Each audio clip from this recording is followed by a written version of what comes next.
Bienvenidos amigos y hermanos a este repaso de la lección de Escuela Sabática del libro de Daniel, la lección número 12, del norte y el sur a la tierra hermosa.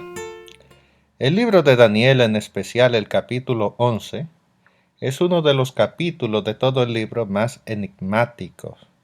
Este capítulo 11 es muy importante para nuestra comprensión de las profecías del libro de Daniel.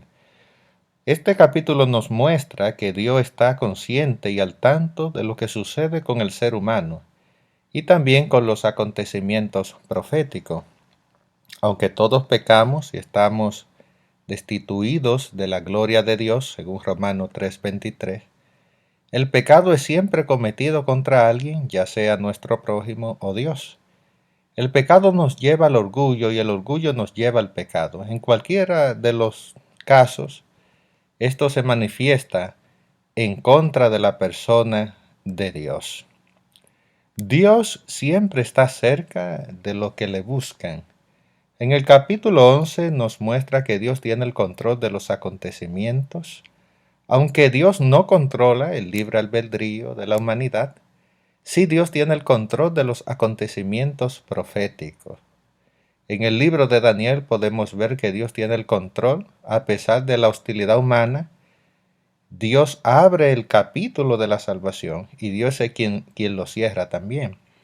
Veremos algunos detalles en el capítulo 11 que nos muestran que Dios, como nuestro capitán y guía, dirige el barco de la salvación, y la invitación es que todos los seres humanos, todos entremos a ese barco. El capítulo 11 comienza diciendo: en el año primero de Darío el Medo, estuve para animarlo y fortalecerlo. Y ahora yo te mostraré la verdad. He aquí que aún habrá 3 reyes en Persia, y el cuarto se hará de grandes riquezas más que todos ellos. Y al hacerse fuerte con sus riquezas, levantará todos contra el reino de Grecia. Suponemos que este mensajero que habla acá, que está ayudando a Darío el Medo, es Gabriel. 2 años antes de la visión estuvo ayudando a Darío en la administración de Babilonia. Recordemos por qué Darío estaba tan angustiado. Cuando Daniel fue echado al foso de los leones, había presencia angélica. Gabriel estaba ayudando, estaba trabajando con la persona de Darío. Después de la muerte de Ciro, quien reinaba durante la visión, los 3 próximos reinos de Persia fueron Cambises, 530-522 a.C., el impostor o el falso Esmerdis, que estuvo 522, un corto tiempo antes de Cristo, y también Darío, que estuvo del 522 al 486 a.C. El cuarto rey es Jerjes. En el 486 al 465 a.C. estuvo Jerjes. Se conoce en el libro de Esther como el rey Asuero, fue el esposo de la reina Esther. Este rey fue un rey muy rico, muy capaz. Organizó un gran ejército, una expedición militar para pelear contra Grecia. Este ejército tenía personas de diferentes ciudades, credos, y se organizó esa gran comitiva militar, esa gran expedición militar que albergaba alrededor de 300,000 soldados, unos 300,000 soldados había allí, y barrieron a Grecia. El verso 3 dice: se levantará un rey valiente, el cual dominará con gran poder y hará su voluntad. Nosotros sabemos quién fue este rey que se habría de levantar. Este rey valiente fue precisamente Alejandro Magno. La victoria de Persia fue un gran acontecimiento sobre Grecia. Los habitantes de las zonas aledañas en Grecia, las pequeñas ciudades y comunidades, comenzaron a hablar, comenzaron a soñar con la idea de poder conquistar el reino de los persas. Empezaron a reunirse. El rey Filipo de Macedonia ya había unido gran parte de los griegos. Este tenía un hijo. Este hijo se llamaba Alejandro. Alejandro entró en Asia y conquistó todo a su paso. Conquistó completamente a los persas y se hizo grande y hizo su voluntad. El verso 4 dice, pero cuando se haya levantado, su reino será quebrantado y repartido hacia los cuatro vientos de los cielos, no a sus descendientes, ni según el dominio con que él dominó, porque su reino será arrancado y será para otros fuera de ellos. Alejandro, en su esfuerzo de conquista, estaba enfocado en hacer la capital de su reino.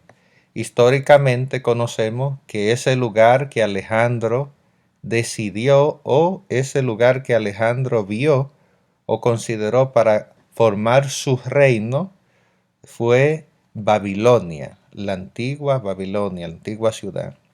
En el 323 Alejandro hizo una parada en Babilonia, puso muchas personas a trabajar y había planes y tenía planos de hacer allí un gran puerto que albergara miles de barcos. Pero en esa parada que Alejandro hizo en la ciudad, allí enfermó y murió a sus 32 años. Según la historia, Alejandro tenía un hermano con deficiencias mentales y un hijo que nació después de su muerte. Los generales de Alejandro le dieron muerte al hermano y al heredero también, y se repartieron el reino griego entre ellos. Vemos la exactitud de las profecías cumplidas. Realmente este reino no fue para la gente de Alejandro, su descendencia, sino que fue para personas que no eran familia de él. En el 301 a.C. se dividieron el reino en 4 porciones. Como dijo la profecía, el reino no quedó en los descendientes de Alejandro, sino en manos de sus generales. Aquel reino poderoso, al dividirse, perdió fuerza y dejó de ser lo que era cuando Alejandro comandaba allí su ejército. La batalla que se habla entre el rey del norte y el rey del sur, tenemos que recordar que cuando los generales se repartieron el reino del norte y el sur, en el norte estuvo Seleuco en Siria y al sur estuvo Ptolomeo en Egipto. Habían batallas y contienda entre estos dos reinos porque se conquistaban, por así decirlo, territorio los unos a los otros. Estas contiendas se acercaban a un fin aparente. Hubo un esfuerzo por parte de ambos reinos para que hubiese paz entre estos dos. Antíoco II, nieto de Seleuco, y Ptolomeo concretaron un tratado de paz mediante un matrimonio de Antíoco con Berenice, hija del rey Ptolomeo. Antíoco ya tenía esposa. Esta esposa se llamaba Laodicea. El tratado consistía en que él debía divorciarse de Laodicea y casarse con Berenice. De esta unión, él lo hizo así, se divorció y se casó con Berenice. De esta unión nació un hijo, que con el tiempo podría convertirse en rey y cesar finalmente esa lucha entre el sur y el norte. Así que Antíoco se casó con Berenice, se divorció nuevamente. Pero con el tiempo, Antíoco se cansó de Berenice y se divorció de Berenice, se casó entonces nuevamente con Laodicea, y Laodicea, por temor a que pasara algo con ella, tomó una gran decisión, una terrible decisión, y era matar a Antíoco, a Berenice y a su hijo, y así precisamente ella actuó. Como decía la profecía, todo su séquito desaparecería. Ya la palabra de Dios había dado estos detalles tan marcados de que realmente esto iba a suceder. La palabra de Dios es algo maravilloso y podemos confiar toda nuestra confianza en las profecías bíblicas. Todos los reinos que se mencionan con una razón en el libro de Daniel. De alguna manera están relacionados con el pueblo de Dios de forma directa o indirecta. Dios no controla el libre albedrío de la humanidad, pero sí controla los acontecimientos proféticos. Hay una agenda que se está llevando a cabo de parte de Dios. Esa agenda se dirige a la salvación y la extirpación del pecado en nuestro planeta. En el relato del capítulo 11 pareciera que ocurre una sucesión de poder de Grecia a Roma, tal y como aparece en Daniel 2 y en Daniel 7. En Daniel 11 se habla de un enfrentamiento entre dos poderes.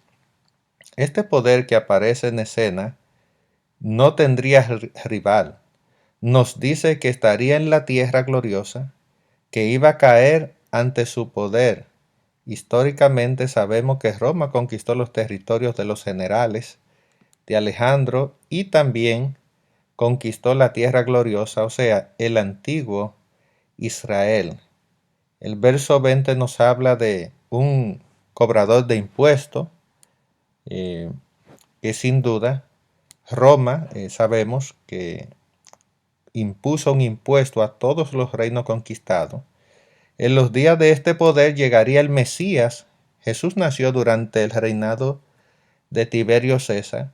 También la profecía nos dice que Cristo o el príncipe del pacto sucumbiría en este reino o en este poder. El evangelio de Cristo abarcó todo el gobierno romano. Esto causó desuniones y debilidad entre el imperio hasta que el imperio romano cayó. Podemos notar cuán precisas y confiables son las profecías bíblicas. Realmente tenemos la palabra profética más segura, que es la Biblia, la profecía. Tal y como sucede en Daniel 7, después de Roma sucede otro poder. Solo que este poder sale del sistema romano. En Daniel 7, el poder que salía de la bestia espantosa era el cuerno pequeño. Salía de Roma, aquella bestia representaba a Roma, Roma imperial.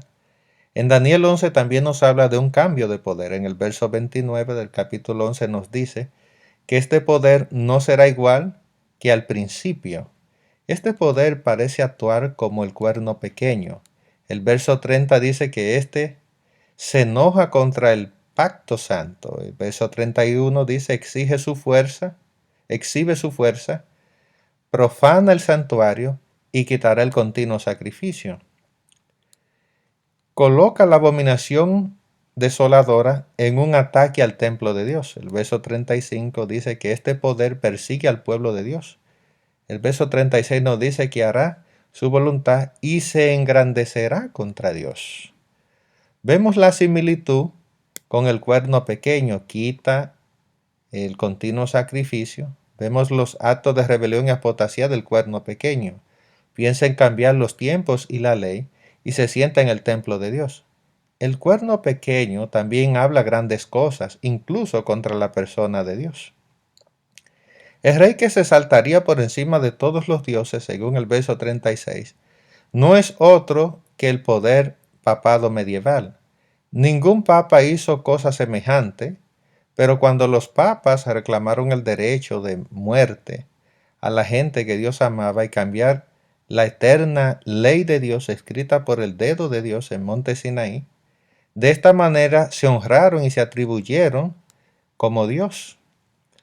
En Daniel 11, 40 al 45 nos habla de la obra del cristianismo romano.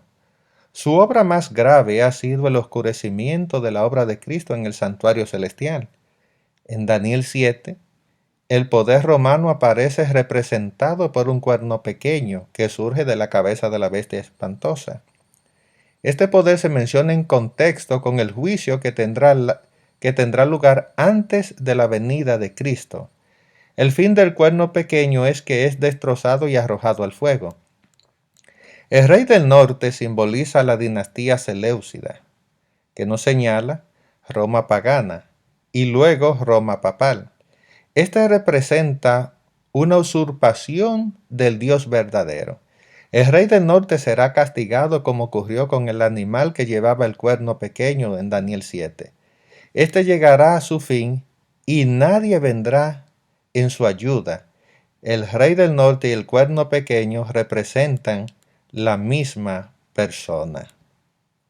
Por otra parte, el rey del sur señala la dinastía tolemaica.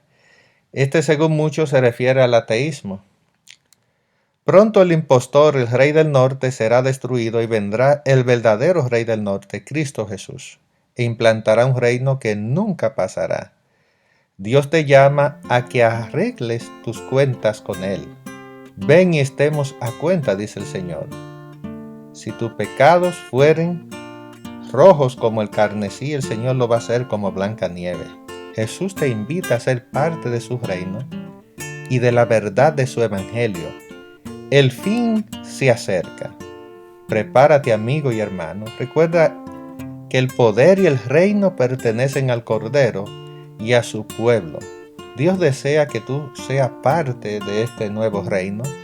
Dios desea que tú seas parte de su séquito personal.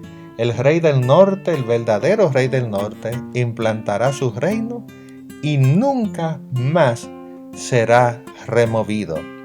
Que Dios te bendiga, amigo y hermano, y recuerda que Dios te busca, Dios te llama, Dios te ama. Será hasta la próxima.